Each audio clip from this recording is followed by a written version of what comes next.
तो ये टॉपिक है हमारा बेकिंग सोडा।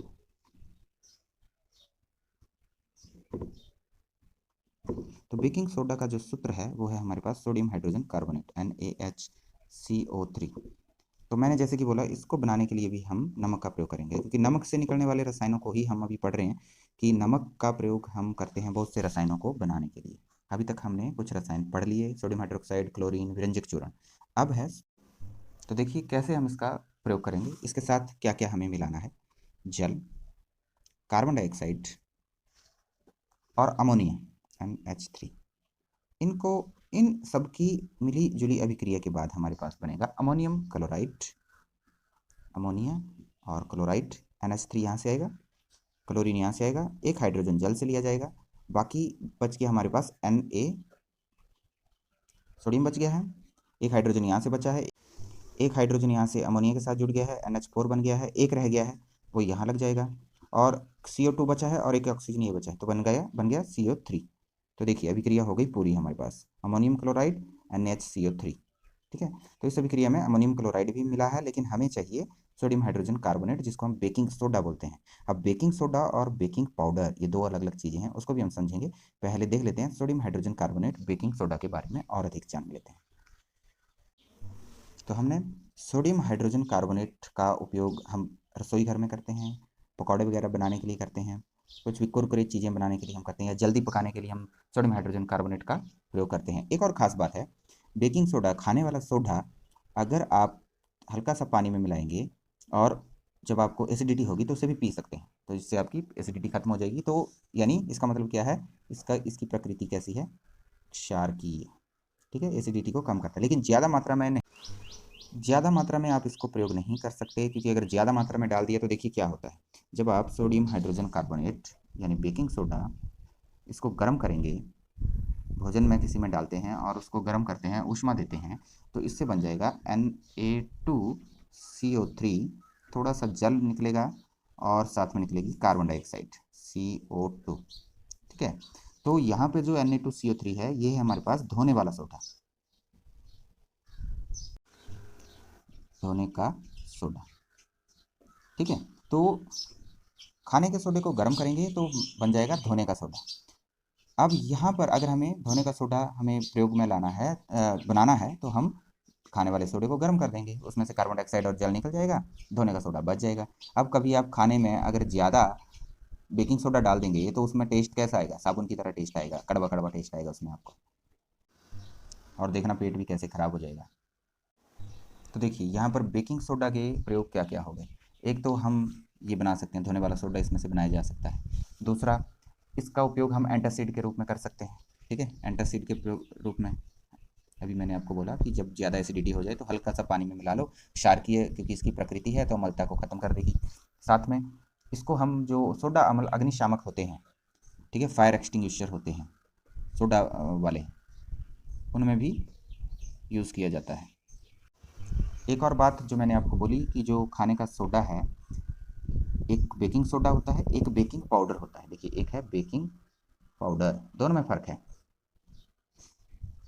ठीक है, अब ये जो बेकिंग पाउडर है, इसमें और इसमें क्या फ़र्क है। जब हम इस खाने के सोडे में NaCO3, ये है हमारे पास खाने का सोडा, इसमें हमने एसिड मिलाना है। ठीक है, तो दो चीज़ों का ये मिश्रण है, इसको हम बोलते हैं बेकिंग पाउडर, इसमें खाने का सोडा और एसिड।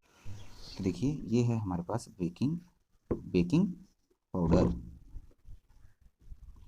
कैसे बना, एक तो है सोडियम हाइड्रोजन कार्बोनेट और साथ में है एसिड। अब एसिड क्या करेगा, एसिड आपको पता है जब हम भोजन में मिलाएंगे तो पानी में एसिड मिलेगा तो H आयन प्रोड्यूस करेगा। ठीक है, एसिड कौन सा, टार्ट्रिक एसिड, जैसे कोई हल्का एसिड होगा, इसमें NaCO3 एसिड के साथ मिलेगा, एसिड हाइड्रोजन आयन रिलीज कर रहा है जब घोला गया है, और ये हाइड्रोजन जब NaCO3 के साथ मिलेगा तो देखिए ये हाइड्रोजन, ये सोडियम अलग हो जाएगा, जो एसिड के साथ मिलकर कोई एसिड का सॉल्ट, सोडियम एसिड सॉल्ट बनाएगा, सोडियम एंड एसिड सॉल्ट बनेगा। इस एसिड से सोडियम के साथ अभिक्रिया करके कोई सॉल्ट बनेगा, साथ में हाइड्रोजन और हाइड्रोजन मिलकर और ये ऑक्सीजन मिलकर H2O बनाएंगे, और साथ में CO3 की ऑक्सीजन वाटर बनाने में लगी तो CO2 बच गया, अभी CO2 निकल जाएगी।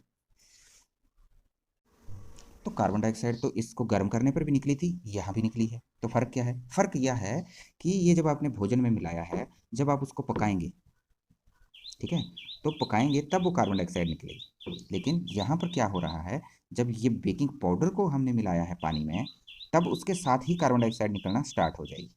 तो जिससे क्या होगा, जब हमने आटे में मिलाया है, आटा गूंथते समय उसमें मिलाया है, तो उस कार्बन डाइऑक्साइड की वजह से ये आटा फूल जाएगा और उससे डबल रोटी, ब्रेड, और वो रोटी, डबल रोटी बड़ी सॉफ्ट बनेगी, क्योंकि उसमें कार्बन डाइऑक्साइड की वजह से ये फूल गया है, आटा फूल गया है।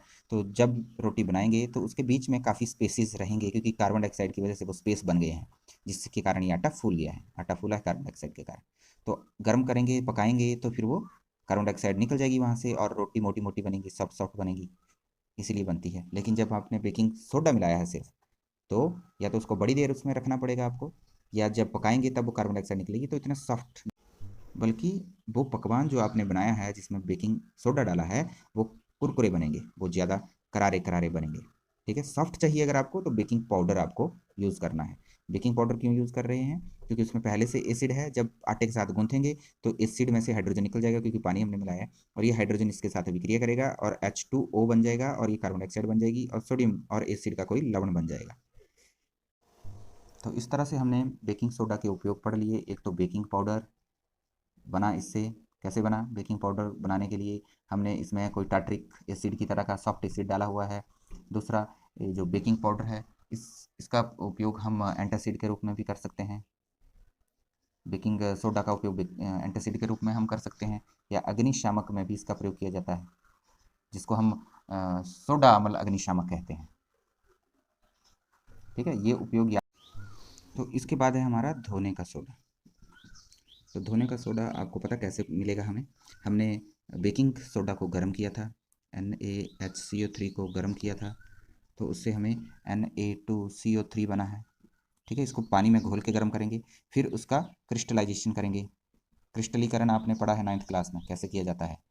ठीक है, उसको पढ़ लेना फिर से। क्रिस्टलीकरण करके हमारे पास Na2CO3 10H2O बन जाएगा। ये है हमारे पास धोने का सोडा। ठीक है, धोने का सोडा। कभी भी कोई आपके पास पदार्थ है, कोई यौगिक है, उसमें डॉट लगा के 10H2O या 5H2O, 2H2O, अगर ऐसा कुछ लगाया गया है, तो ये वो जल है जो क्रिस्टल बनाने के लिए ज़रूरी है। तो क्रिस्टलाइजेशन प्रोसेस के द्वारा क्योंकि इसको बनाया है, और क्रिस्टल जब हमारे पास बनते हैं उसमें जल भी होता है। कॉपर सल्फेट के क्रिस्टल आपने देखे, चीनी के क्रिस्टल आपने देखे हैं। ये क्रिस्टल क्यों बने हैं? क्योंकि इसमें क्रिस्टल बनाने के लिए जल के अणु भी उपस्थित हैं। तो वैसे ही अणु आपको इसमें भी मिलेंगे। तो ये 10H2O क्या है? क्रिस्टलीकरण का जल है, ये क्रिस्टल बनाने के लिए जो प्रयोग किया। हालांकि हमें सूखे दिखते हैं ये, मार्केट से जो आप धोने का सोडा लाते हो, सर्फ एक्सेल लाते हो, उसमें वो क्रिस्टल दिखते हैं आपको, और वो सूखे सूखे होते हैं, लेकिन उनमें कुछ मात्रा में जल है।